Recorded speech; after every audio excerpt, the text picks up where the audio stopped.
They erased me while I was still healing from surgery. And I almost walked out, until my father slipped me a napkin that changed everything. My name is Alice Jordan. I'm 31. 9 weeks ago, I gave my father my left kidney. I saved his life. And at his big recovery dinner, my mother raised a glass and thanked my sister.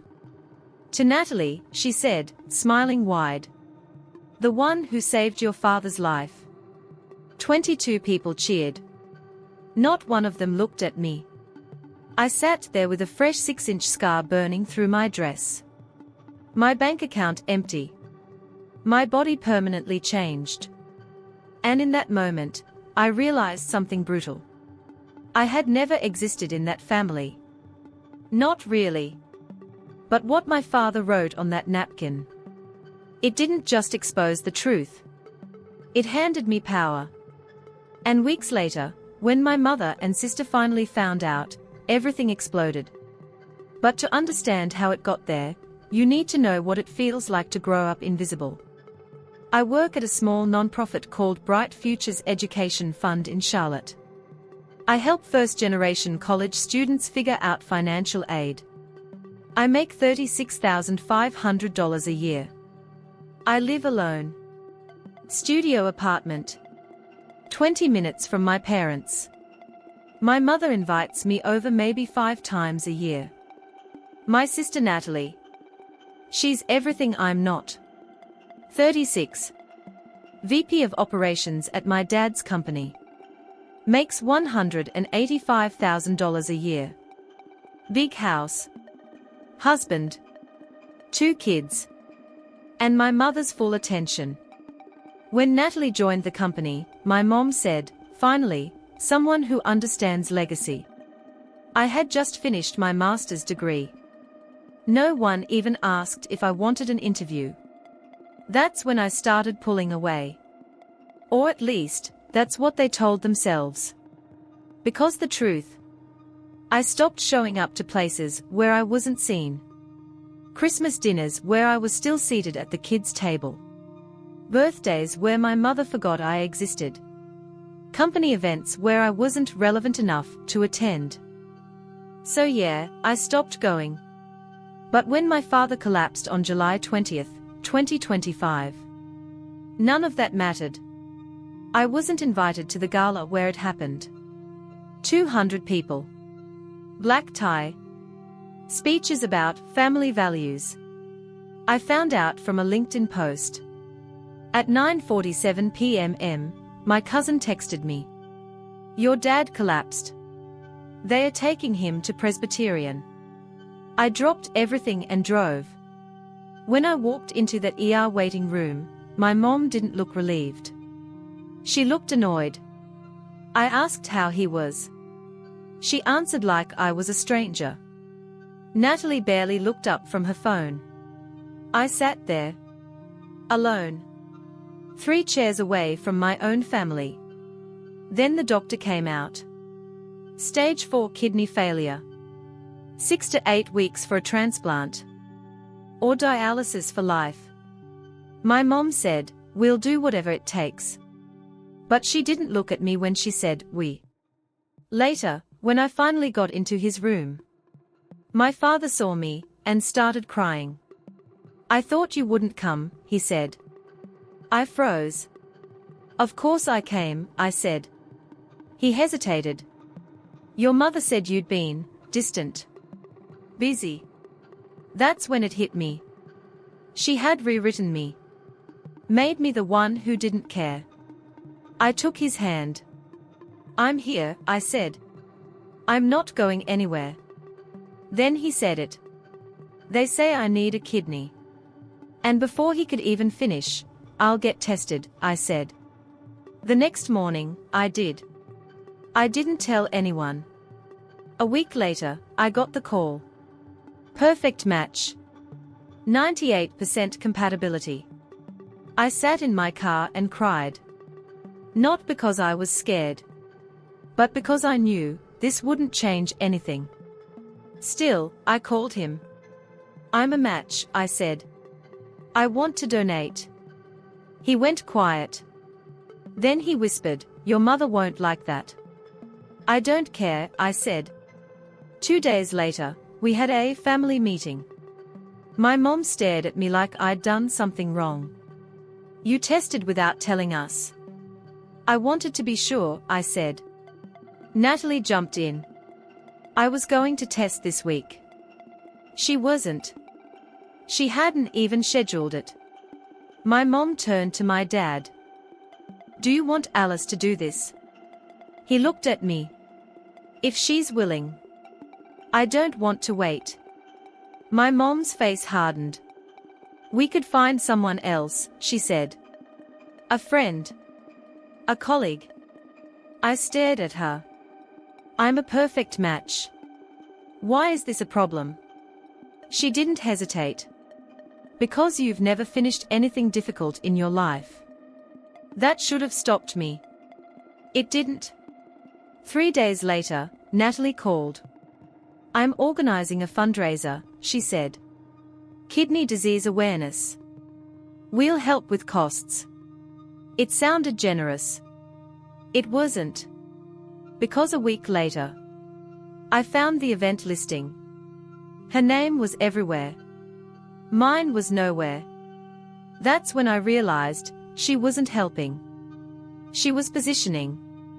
Building a story where she was the hero. And I was invisible. Again. Still, I went through with the surgery. September 15th, 5:30 a.m. Cold hospital lights. Paper gown. 4 in my arm. Natalie was already on her phone, planning posts. "Yeah, surgery's today," she said. "I'll share updates."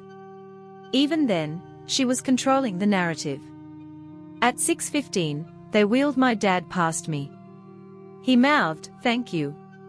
No one else did. I woke up at 2:17 p.m. Pain hit like a truck. I couldn't even call out. And for 6 hours, I was alone. My family. They were all with him, celebrating his survival. While I lay there, barely breathing. At 9:30 p.m, my mom finally showed up. "Get some rest," she said. Then she left. "No thank you." Nothing. But at 2:50 a.m, everything changed. My door opened. My father. In a wheelchair. Oxygen tank.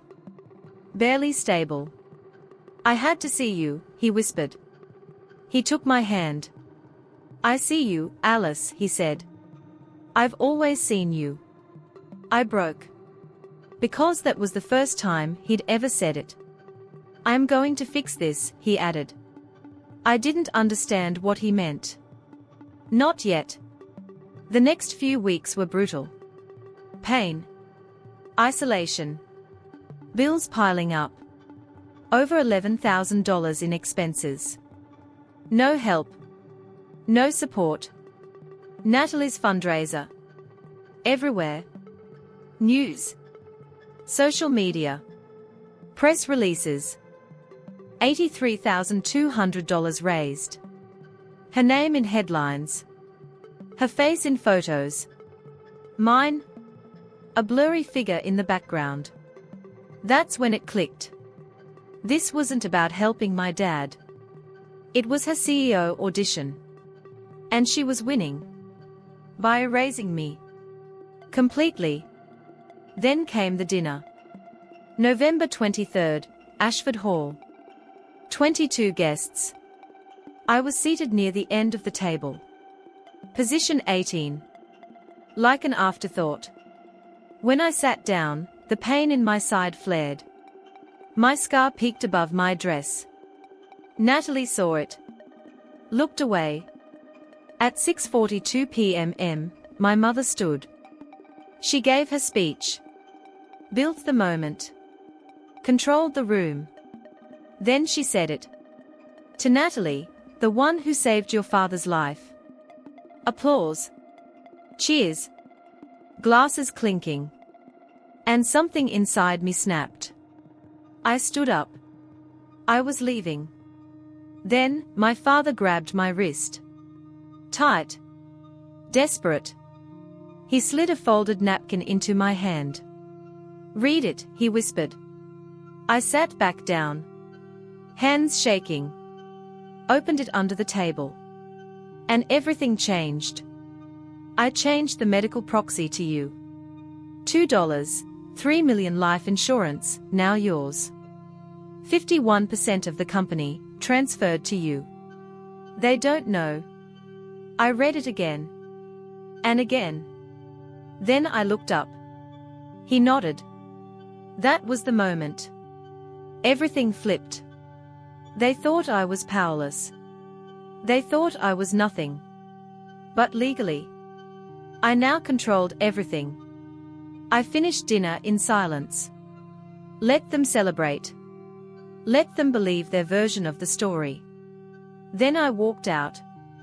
In the parking lot, I read the napkin again. This wasn't guilt. This wasn't an apology. This was a correction. A complete rewrite of power. My phone rang. It was him. "I needed you to see it," he said. "To know you're not crazy. They erased you on purpose." I was crying. "What do I do now?" I asked. His answer was simple. "Use it. Fix what I broke, or burn it all down. Your choice." 2 days later, I sat in an attorney's office. Everything was real. Signed. Filed. Ironclad. For the first time in my life, I wasn't invisible anymore. I was in control. And they had no idea what was coming. He knew they would erase me. That's why my father waited until after that dinner, to give me everything. I sat across from Russell Walsh, hands still shaking from what I'd read on that napkin. He studied me carefully. "Before we begin," he said, "I need to confirm something. You donated your kidney on September 15th. Yes? And 3 nights ago, your mother publicly credited your sister for saving your father's life." My throat tightened. "Yes?" He nodded once. "Your father told me that would happen." I blinked. "He said you needed to see it yourself," Walsh continued. "Otherwise, you wouldn't believe how bad it really is." Silence. Then quietly, "He was right, wasn't he?" I couldn't speak. I just nodded. He opened the first folder. "Let's start with what your father did, and why no one can undo it." He slid a document across the table. "Durable power of attorney. Signed the day after my surgery. Witnessed. Notarized. Filed." My father's handwriting stared back at me. "Shaky. Real. This replaces your mother," Walsh said. "If your father is ever incapacitated, you make every medical decision." I swallowed. Why would he change that now? Walsh didn't hesitate. "Because he doesn't trust her." The words landed hard. He told me, and I quote, "Claire will choose what looks good. Alice will choose what's right." That was the first crack. The second hit harder. Walsh opened another file. Life insurance, $2, 3 million. He turned the page.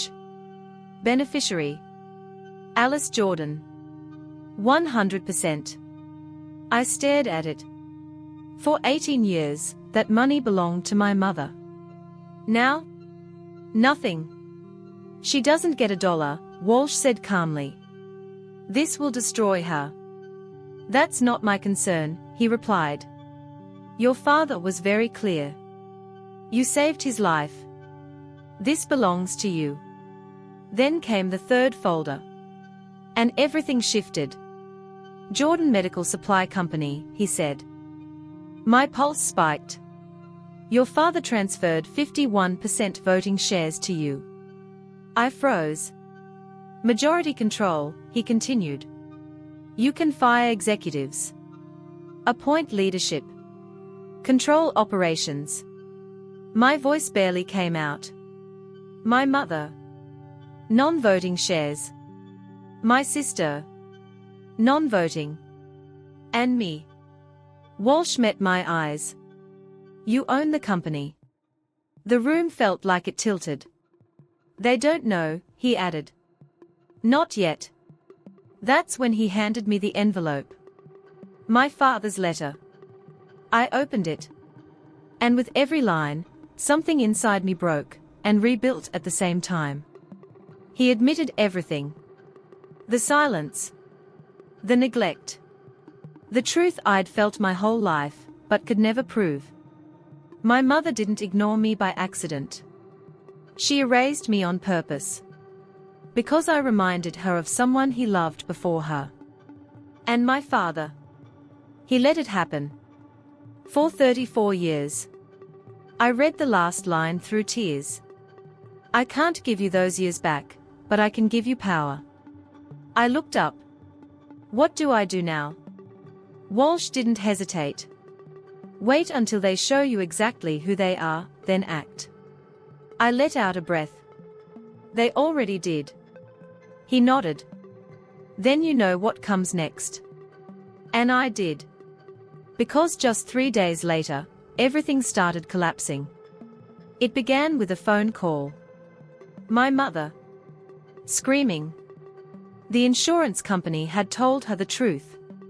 She wasn't the beneficiary anymore. She called my father immediately. You went behind my back.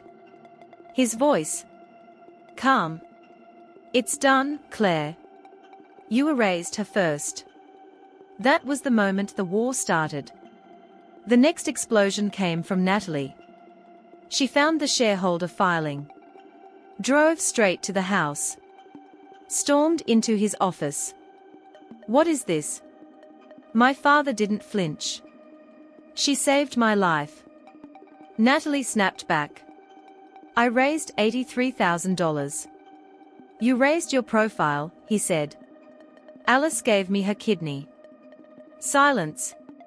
Then something cracked in her voice. So you're punishing me? No, he said quietly. I'm finally correcting what I allowed. That night, my mother and Natalie made a decision. If they couldn't control me, they would destroy me. Undermine me.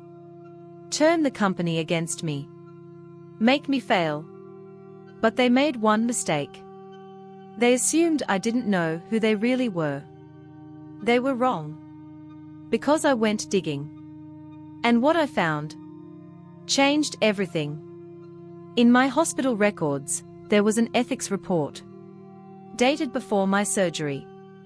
My mother had gone behind my back, tried to stop me from donating.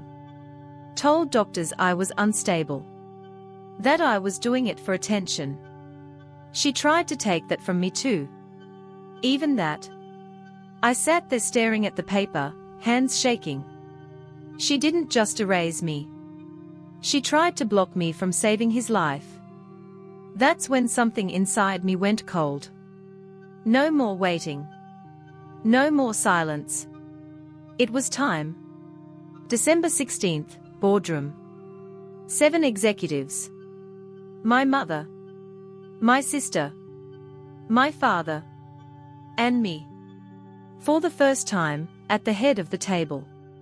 My mother smirked slightly.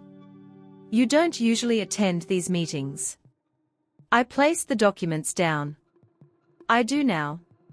Silence spread across the room. I slid the shareholder filing forward. 51% voting control. No one spoke.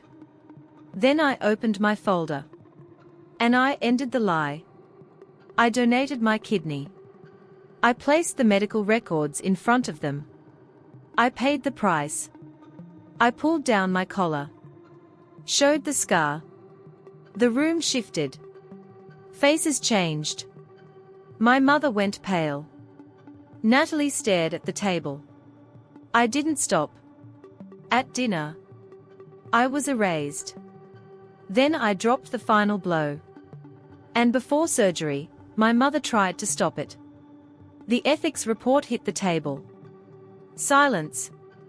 Heavy. Crushing. Then I stood. Effective immediately, my voice was steady. Claire Jordan, you're removed as CFO.